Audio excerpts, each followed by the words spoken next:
Well, Manchester United don't like to make things easy for themselves, but I think on the grand scheme of the game, it was a well-deserved win. I feel like you guys were incredible, and as an Arsenal fan, I'm not going to lie, I'm a bit worried about how good Manchester United are becoming. In today's video, we will be discussing the game against Brighton, what went well, what could be improved from a rival fan's perspective. But before I do begin, if you are a United fan, and you want to see a rival fan, Arsenal fan's perspective on things, please do hit the subscribe and the like. It is always greatly appreciated. I think the place we've got to start is with the star men, Mbuemo and Cunha. I think those two today were absolutely incredible. In particular, Mbuemo, the way in which he took his goals was just phenomenal. And that's what Manchester United have been missing. Somebody in those wider areas who you can count on to get any sort of goal contribution. Whether he's 1v1, you just feel as though he'll score. Whether he's, coming from the outside, curling it in, you feel like he has the quality to score as well. He looks absolutely insane. Even at Anfield, the composure to take that goal, ridiculous. This is a guy you can count on. This is a guy who I think can get Manchester United a lot of goals, a lot of assists, and the way he was linking up with the other players on the pitch, like Bruno, who left it for him to go and strike into the top corner, the middle of the goal, hitting the crossbar, was really, really good. And you can feel the connection is starting to build between Manchester United's front players.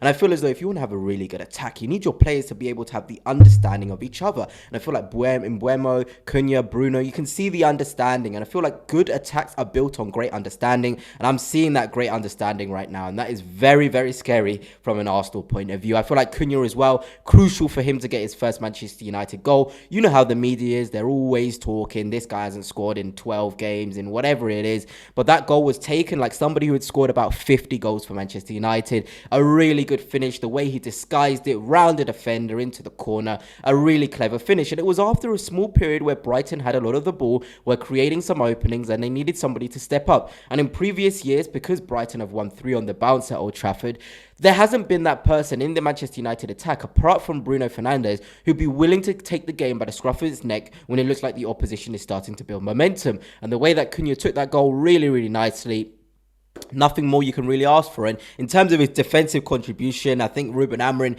gave him a little, heads up to get back, keep defending. Today we saw a lot of energy from him. I actually think he's somebody who defends quite well. So I was quite surprised when Ruben Amorim said that. But the way in which he was getting back, contributing to the forward areas as well, was really, really good to see. And you can tell he's loving life at Manchester United as well. And look, Mbuemo, Cunha, what a duo to have. What signings in the summer. The recruitment team of Manchester United has been often criticised, but I'm not going to lie, the way in which they're playing right now, their signings, the way they're contributing is really, really good for Manchester United's future. And you feel as though they can build from a good attack and have a really good foundation going backwards, because I feel as though the defence is actually performing to quite a good level. In terms of 3 wins in a row, you've got to look at the defensive levels and the attacking levels, and I think those levels are really, really high. Gives me an opportunity to talk about, in particular, I think Matthias de Ligt.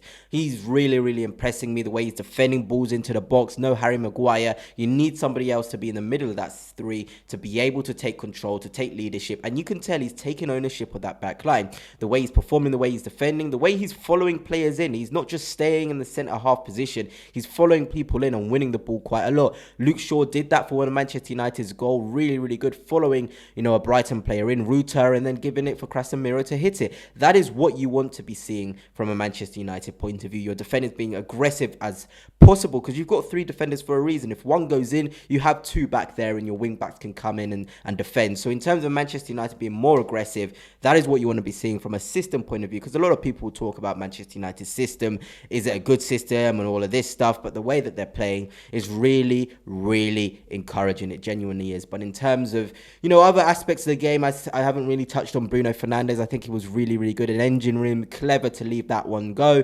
Benjamin Sesko as well. I feel like he's one of my favourite centre forwards. I'm not going to lie. I really wanted him at Arsenal. And I'm just seeing the levels he's hitting now. It's slow and steady, though. He's getting there. Some aspects of his game he needs to improve. Maybe he needs to hold the ball a bit tighter to his body, use his frame a bit more. But he contributed to an Mbuemo goal. So he's left that game with a goal contribution. And that's all you can ask for. Because come the end of the season, people won't ask, how did you play? Did you contribute to the goals, though? Will be the questions asked. And Sesko certainly did. And I feel like the more games, the more rhythm he gets into the Premier League, he's going to keep contributing. So I'm really, really happy for him. 2 goals in the Premier League and an assist is a really, really good return for him. And you can see it when a team is playing well, players start playing well. It's as simple as that. If you start performing as a team, things are just going to start clicking in every single department. And of course, it's disappointing. Manchester United conceding those 2 goals late on.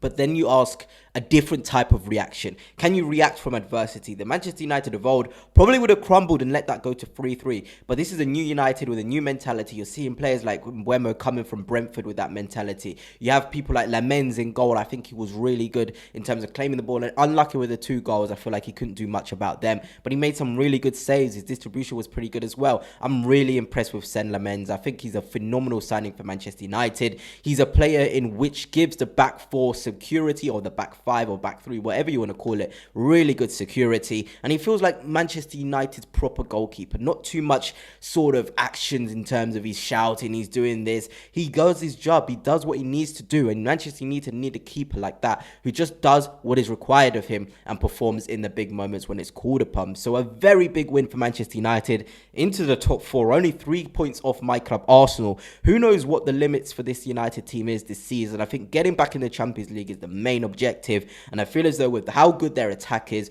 with how strong their defense is starting to be, and with the momentum of 3 wins on the bounce, anything is possible.